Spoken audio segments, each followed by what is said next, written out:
আর উত্তাপ দিও রাস্তার ধারের ওই উলঙ্গ ছেলে।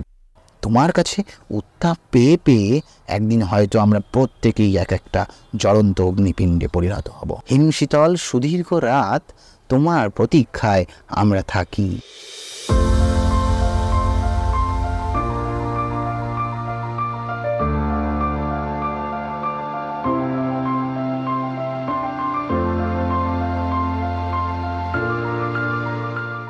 নমস্কার সকলকে।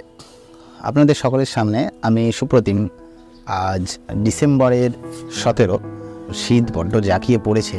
ডিসেম্বরের এই শীতে আমার হাতে এসেছে আমার ভীষণ প্রিয় একটি সংকলন জমিয়ে রাখা, যা কখনো সেভাবে সকলের সঙ্গে ভাগ করে নেওয়ার সুযোগ আবার আসেনি। সুকান্ত সমগ্র। তো ডিসেম্বরের এই কলকাতা শহরের শীত এবং গোটা পশ্চিমবঙ্গে যে শীত পড়েছে তাকে মাথায় রেখেই সুকান্ত ভট্টাচার্যের একটি কবিতা আমি সকলের সঙ্গে ভাগ করে নিতে চাই। প্রার্থী। হে সূর্য, শীতের সূর্য, হিমশীতল সুদীর্ঘ রাত তোমার প্রতীক্ষায় আমরা থাকি। যেমন প্রতীক্ষা করে থাকে কৃষকদের চঞ্চল চোখ ধান কাটার রোমাঞ্চকর দিনগুলির জন্যে। হে সূর্য, তুমি তো জানো আমাদের গরম কাপড়ের কত অভাব। সারা রাত খড়কুটো জ্বালিয়ে এক টুকরো কাপড়ে কান ঢেকে কত কষ্টে আমরা শীত আটকাই। সকালের এক টুকরো রোদ্দুর এক টুকরো সোনার চেয়েও মনে হয় দামি। ঘর ছেড়ে আমরা এদিক ওদিক যাই এক টুকরো রোদ্দুরের তৃষ্ণায়।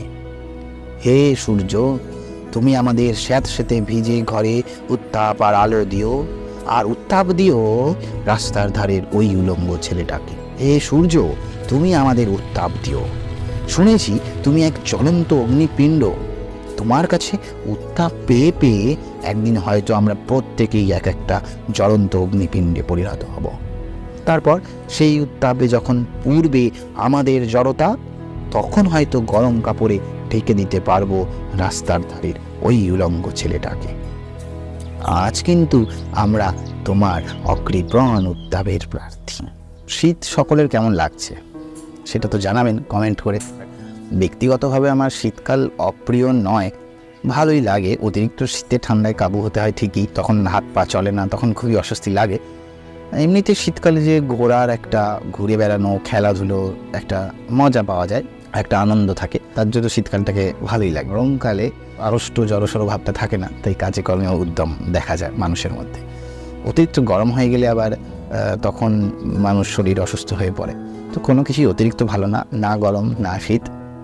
আর আমাদের ভারতবর্ষ মৌসুমি জলবায়ুর দেশ, না শীতোষ্ণ, না শীত না উষ্ণ, মাঝামাঝি। আশা করব বিভিন্ন রকম বৃক্ষ নিধন, পরিবেশ দূষণ, এই দিকগুলোর উপর মানুষ নজর দেবে, বৃক্ষ নিধন কমাবে, পরিবেশ দূষণ, পরিবেশকে দূষণ কম করবে নানা রকমভাবে। তো তার ফলে ভারতের এই জলবায়ু যে ক্লাইমেট ব্যালেন্সে থাকবে এবং সর্বোপরি বিশ্বব্যাপী জলবায়ুর যে পরিবর্তন, সেই যে একটি সংকট, সেই সংকটের থেকে আমাদের দুনিয়া বেরিয়ে আসতে পারবে। দেখা যাচ্ছে বিভিন্ন জায়গায় বরফ যে গলন শুরু হয়েছে, গ্লোবাল ওয়ার্মিং শুরু হয়েছে। তো মানব জাতিকে এগুলো নিয়ে ভাবতে হবে। আর